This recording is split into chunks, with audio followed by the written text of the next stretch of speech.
Looks like you finally got your dream show, Adam. It's a whole episode devoted to ninjas. I know, it is so cool. You can jump around, make cat noises and karate chops and all sorts of adolescent behavior like we know you love to do. I am so psyched about this one. And so, you want to go change into your outfit too now? What makes you think I have a ninja costume? I don't know, something tells me. Let's look at some stock footage first. The origin of legendary Japanese warriors, the ninja, is shrouded in mystery. It's believed they were peasants who developed unorthodox combat techniques to defend themselves against the powerful samurai class. Their skills were so extraordinary, they were reputed to border on being supernatural. So, what do we got? Well, Jamie-san, we are going to be testing ninjas' agility, strength, reflexes, and weaponry by putting their supposed mythical skills to the test of modern science. You mean like catching an arrow? Exactly. And there's walking on water. What about the build team? They're gonna test whether you can stop a sword with only your bare hands. Well, maybe we should start by trying to find a real ninja. Absolutely. Let's go. Fortunately, modern-day ninjas aren't concerned about being covert, and the guys find the Bujinkan Dojo in San Francisco listed in the yellow pages. Okay, so let's play with that to start with. Chief Instructor Dale Seago has been teaching feudal battle skills here for more than 20 years. Hi, Dale. Oh, hi. Hey, Dale. Good to see you. So this is ninja training going on? Yeah. Well, this is all military close quarters combat stuff from Japan's pre-unification Civil War period, so like 1600 AD and before.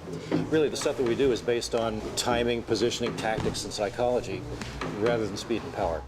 I was hoping you'd just show us, like, what a ninja would do if I tried to attack them. Okay. Is now the time to tell Adam Dale is 15th Dan, and there is no 16? Well, hopefully Adam won't get hurt too badly. A little bit is good. Just do whatever. Okay.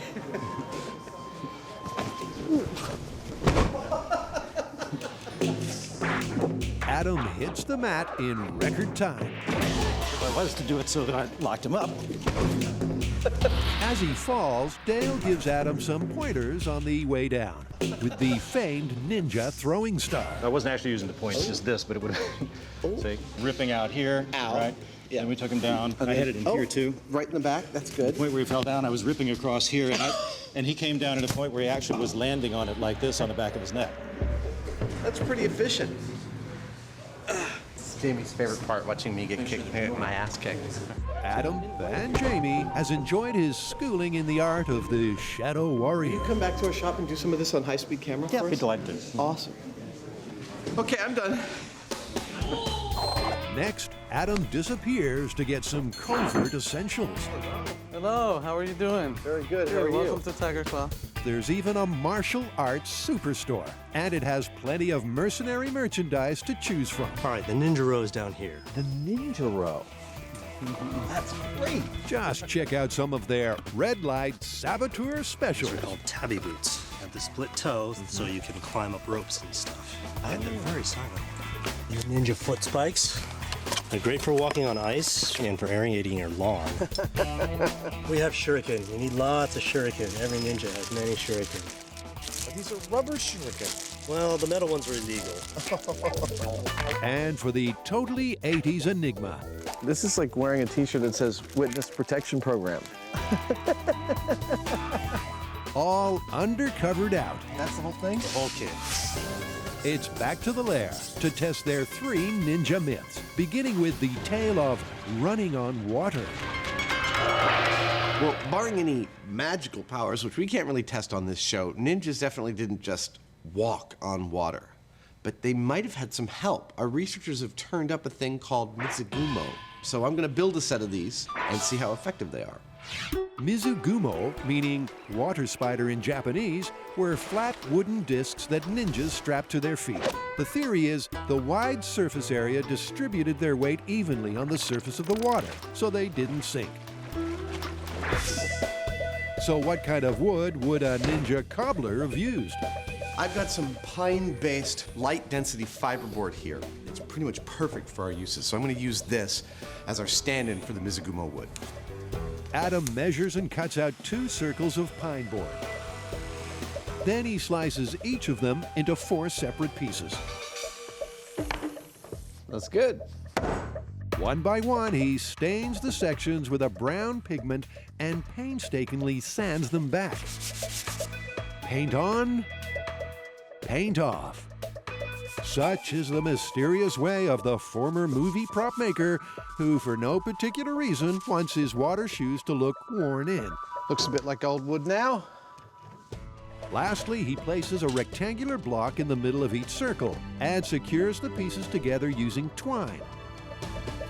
It's an ancient jigsaw that makes for a puzzling pair of footwear. I didn't expect it to fold like that. But I wonder if that's not actually part of its function. Jimmy Choo can rest easy, but these replica ninja shoes may just float like boats. I can't wait to see how these work. The belief that some people possess the ability to walk on water has been around for centuries. So why not the mythical ninja? Adam and Jamie arrive at the Bamboo Reef Dive Center to try out their replica feudal foot floaties. Can we use your pool for our water shoes? You bet. Go for it. Cool. Thanks. Adam vanishes into the ladies' room. And just like magic,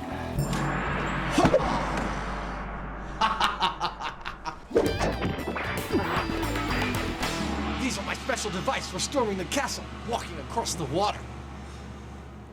All right then. they may look unfathomable, Tie my feet in within an inch of their lives. but these flat wooden discs were modeled on an exact replica of Japanese feudal times footwear. When we started looking into whether ninjas could walk on water, the first piece we came up with is a museum piece called the mizugumo, supposedly for water walking. I'm about to find out. Being pre-Velcro, Jamie's nautical knot-tying skills are a big help. Not many people know this, but Jamie comes from an ancient line of 9 generations of shoe tires.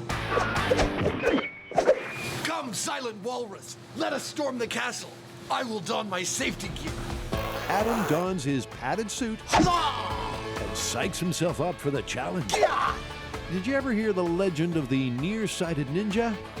Nope, me neither. I have a feeling how this is all gonna turn out. Just like a little intuition, like spidey sense. So what does the wise, silent walrus think of Adam's water-walking chances? I think Adam's going to sink like a stone. They are made of wood. They do float, but unless he's going about 80 miles an hour when he touches the surface of the water, he's going straight down. The pool waters are as still as glass, and all is quiet. It is time for Ninja Savage to stride forward and walk across its surface.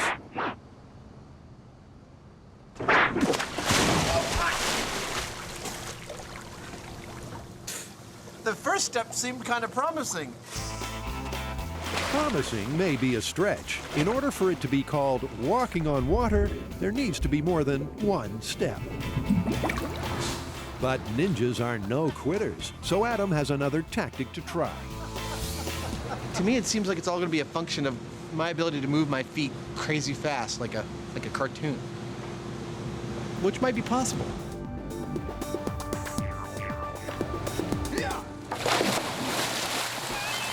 Despite his increased momentum, the shoes still weren't able to support Adam's weight. But it was comical. I believe that the moment I hit the water, I was sinking in the water. These may have slowed my descent, but that's really the best that can be said for them. Looks like Adam's Ninja Turtle aspirations are all washed up. I don't know about you, but these seem a little cumbersome to me. Yeah, I don't think you're going anywhere on water with those things. The important thing is that I look damn good. Well, it turns out that mizugumos were never really intended for walking on water. They were more for like rice paddies or mud flats, and they probably worked okay. Kind of like snowshoes. Exactly. However, ninjas also were not at all above trying to encourage the belief in their supernatural powers. Ah, right, the masters of misinformation. I've heard they would do things like place posts underneath the water as they were escaping a shogun castle to make it look like they were walking on water. They wanted people to fear their magical powers. Exactly. The mizugumo shoes may have sunk like the Titanic, but the guys might just rescue this myth yet.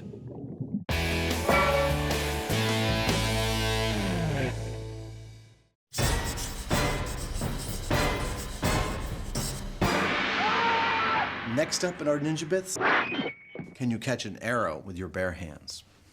How are we going to do that? Well, I figure we should take some of our arrows downstairs and you can shoot them at me and I'll just try and catch them. So you'd actually let me shoot at you with a bow and arrow? Amazingly, yes. All right.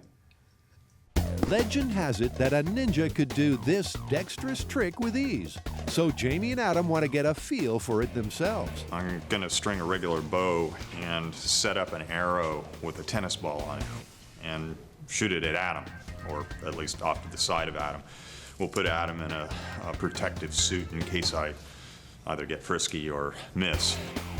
Jamie is an experienced archer, and even though he's not using a real arrowhead, this is not something to try at home. He's gonna be shooting from over there into this garbage can. I'm gonna be standing here, we'll catch it on high-speed camera, see how fast I can actually catch this arrow at. Jamie marks out notches on the shaft. The further he pulls back, the faster the rod will travel. Whoosh! All right, I'm ready if you are. You wanna start slow? Yep. All right. Jamie starts out at Mark 1. 2, 1. The arrow eludes Adam's grasp. I don't have enough time to anticipate. It's like by the time you let go and I've moved. Still at Mark 1. This time, Adam tries to move in sync with the arrow. Hey! Good job.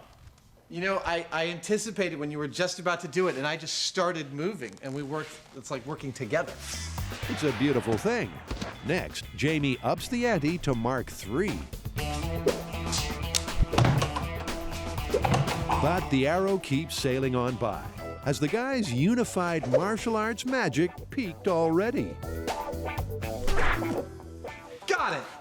Even though Adam's form was impressive, the speed was lacking.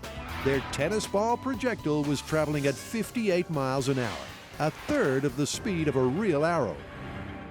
You've got a couple of things here that are throwing this off. For one thing, this is, what, twice or 3 times as heavy as a normal arrow would be because of that thing on the end of it. Right. I really think that we need to figure out some other solution. To test this myth at a true-to-life rate, the guys have to bounce around a new strategy.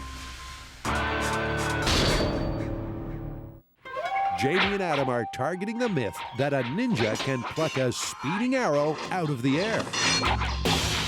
You know, I was only able to catch these arrows at 60 miles an hour, and I'm not trained at this, but still, your average arrow travels like 3 times that fast. If we were to build a mechanical hand, I could do that. You know, I can make it grab as fast as it's physically possible to grab something. Or even faster if it turns out that's not possible. Yeah. Okay, I'll build a super accurate arrow shooting rig, you build a hand grabbing rig, and we'll see what the limit of the human ability to grab an arrow is. Okay. Before they build their new rig, Jamie and Adam want to study the physical capability of a master of martial arts. Up close and personal. Enter the Dale, our feudal battle skills expert. How are you, sir? Hi, I'm good to see you. Jay. Thanks for coming by. So, have you seen the supposed skill that ninjas possess of being able to pluck arrows out of the air? Well, only in the movies, because from what I've been taught in our training, the idea was to get out of the way or use cover to hide from them, or or wear armor if you're on the battlefield. Very sensible, but even so, Dale is willing to let the guys time the swiftness of his highly trained hand. When you're ready, just go like that, and we'll fire the camera and see how fast it happens. Okay, about there. Whenever you're ready. Did you get it? If you blink, you would have missed it. Wow, this is 500 frames per second, so you closed your hand in about 35 milliseconds. That's great. That gives us a really good baseline to try and get our robot to equate to. And I think it makes it a lot easier for our mythical ninja to actually catch it. Many thanks, Sensei Seago, for lending a hand to the smith. Thank you very much. Yeah, thanks, Dale. Jamie's beret doesn't come off for many reasons, but one of them is to weld. His job is to make a mechanical hand that's as fast as Dale's. This is a trick that I've used before on various kinds of movie things where I need a fake hand. A motorcycle chain is actually very sturdy, and if you run a line along one side of it that pulls taut, the whole thing wants to curl up like that. Jamie welds 5 pieces of chain together to form the fingers of a hand. Then he attaches it to a metal stand and threads the links through with long laces. These things that I'm putting in here right now would be equivalent to tendons, but instead of going to a muscle, they're going to a pneumatic actuator. The actuators will provide the force that will clamp the fingers and thumbs shut in a vice-like grip. This will be protecting Jamie's shop in no time. Stop. You have 3 minutes to comply. While Jamie completes the catch, Adam works on the throw. I've hard mounted the bow to a steel frame. I've got a trigger mount that can pull back the string, and all this will be attached to a timer, a super sensitive timer that will also trigger the hand catching. The timers will allow the guys to fine-tune the release and hand grab to the millisecond. Now, to see if his aim is true. Okay. 3, 2, 1.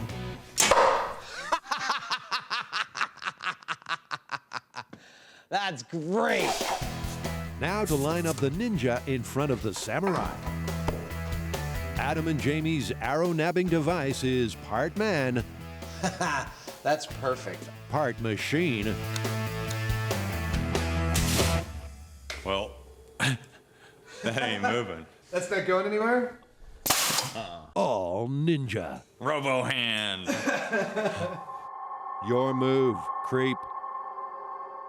Adam's built his shooting rig, and it's all set up with timers to coincide with my hand rig, which, for this myth to be true, this hand should be able to actually close quickly enough at human speed to grab the arrow. Arrow catching rig, test number 1. Here we go. 3, 2, 1.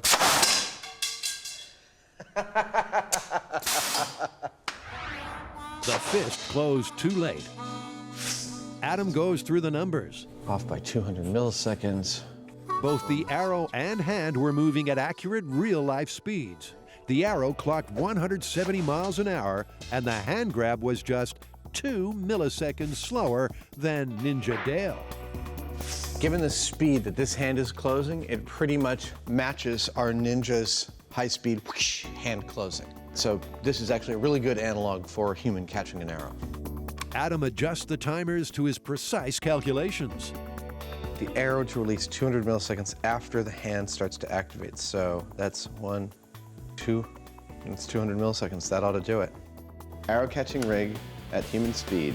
3, 2, 1. But they soon learn you don't become a ninja overnight. Oh wow, the arrow overshot the hand. The grab should be closed there. That's 30 more milliseconds. 3, 2, 1. It went over the top of it, didn't it? Yeah, it did. All right, 3, 2, 1. I wonder what happened. Too fast for my eyes. I know. Finally, they achieve a perfectly coordinated shot. But even though the rig was working at the correct human and arrow speed, the ever-elusive projectile slips through the hand's grasp. That tells me that at human speed, it's not fast enough to grab the arrow. I think that's exactly what this says. I think you're absolutely right. I think our only choice at this point is to make the hand go faster. To ramp it up. That's all there is left. All right, I'll get to rigging. Hi, ikimashou. That's let's go in Japanese. We have a technique for speeding up the hand, so this will move so quickly you won't even be able to see it move. Very ninja. The trick is to spring-load the actuators so they hit the quick release, superhuman hard and fast. Okay, now I preload the cylinders. It's a lot of force. Here we go. It's all gonna happen in 3 seconds. 3, 2, 1.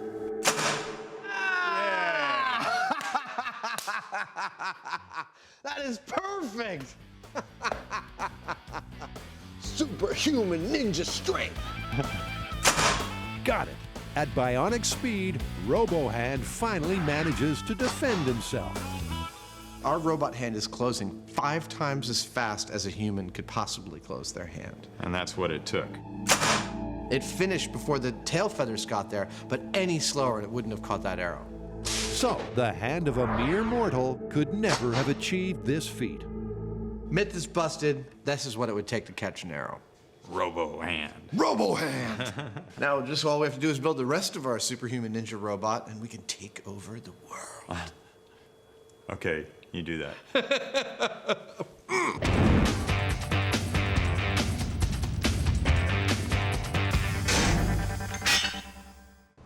Trying to walk on water. Wearing an exact replica of supposed ninja water walking shoes. Adam got nothing but wet. Well, you were right about these water shoes, man. Even when these on, I sank like stone. Yeah, they pretty much sucked. I guess that means the myth is busted for me. Well, it may be, but now we have to figure out what it would take to walk on water. And personally, I'd like another crack at making my own set of water walking shoes. I think it's possible. This time, Adam is thinking out of the box and making a modern-day pair of ninja shoes. His 21st century mizugumo materials are a pair of snowboard boots, aluminum, and packing foam.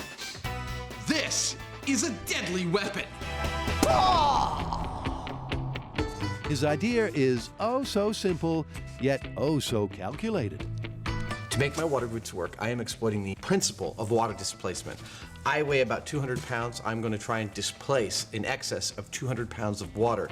I've calculated that 4 layers of this gives me about 2.2 cubic feet per foot of water displacement. That equals about a total of 265 pounds of buoyancy. He traces outlines of the boots onto the foam, cuts out a hole, and wedges them inside. Then he sprays glue between the layers. Awesome! I could not have gone better. Sometimes the things you learn in kindergarten stay with you forever. Time to take his shoes for a dry run. Dude! His runway strut needs some work, but he thinks his clogs are kicking. To keep the foam from breaking apart, he tapes aluminum sheeting to the base and rivets on a lightweight rail to keep everything rigid. I've added enough strength that it can support my 200 pounds out at either end, and it only has to support half that. So there's a little bit of flex, but no breakage. To ensure a smooth gliding action in the water, he shapes the tips so they scoop upwards. The final touch is to paint them in a timeless shade of ninja noir. I'm painting these black because I want to say that I want to be invisible, right? I mean, it's like in the modern society, no one knows who you are. That is the essence of the ninja, right? Right. To find out, it's back to the pool. These look like fun. Well, this is Ninja Shoe 2.0. This is my attempt. What do you think? I think it's going to be real hard to stay upright on those puppies. There's only one way to find out. Yeah. Adam boards his tanker ships and is ready to launch.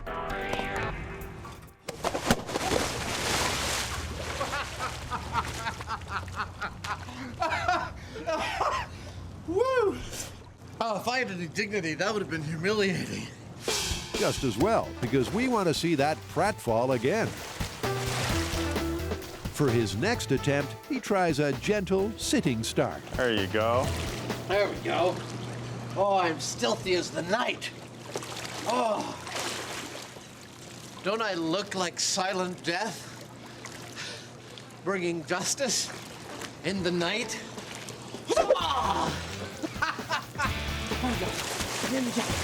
Our far from soundless assassin is trying his hardest to move forward. My paddles don't seem to be working, man. But it's like being stuck on a nautical treadmill.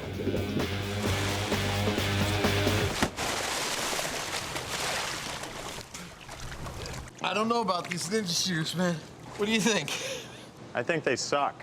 They don't suck. Harsh, but true. The samurai have won this mission, and Adam accepts defeat. I give up on my ninja shoes. They're not stealthy, they're not easy, and they don't move.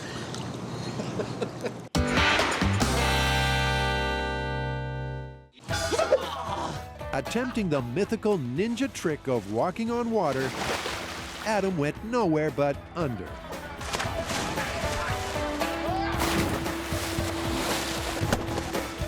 But as the silent observer of his numerous dunkings, Jamie's had time to think, and he's come up with a mysterious solution.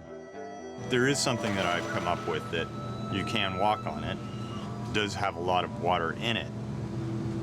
I'd like to see how that works.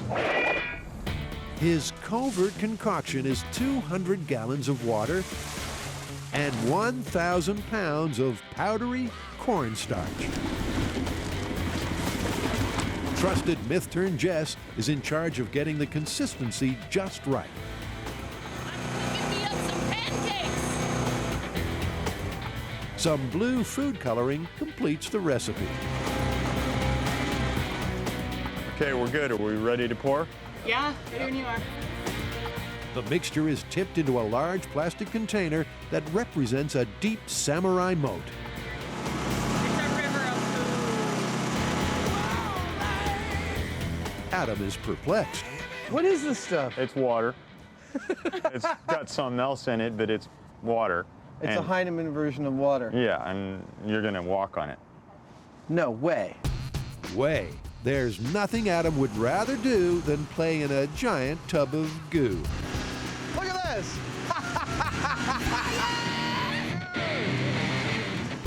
Finally, the container is filled to the brim, and our ninja novice soaks up some advice from Sensei Heinemann. I think you ought to get one good stride across it. As far as hanging out there and walking around or even hopping, I have my doubts.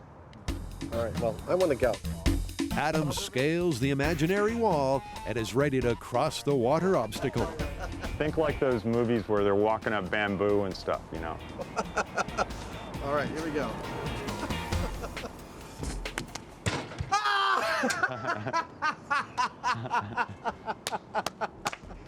That is so cool! Hey, it worked. It sure did. Adam ran across the surface. The reason is the cornstarch and water combo is a non-Newtonian fluid, and these kinds of fluids change their viscosity. Cornstarch is made up of long chains of molecules. If you add water, it slides between the chains and separates them so it flows like a liquid. But if you add pressure, the water is squeezed out and it behaves like a solid. It looks like a liquid, it pours like a liquid. But when you want to run across it, you're fine because the impact of your feet is enough to change that balance. All of a sudden you've got a solid that you're dealing with only for a second, but it's long enough for you to move across the top of it without sinking into it. I'm just gonna go back and forth a couple times because it's really fun. Adam shatters the perception that shadow warriors don't know how to have a good time.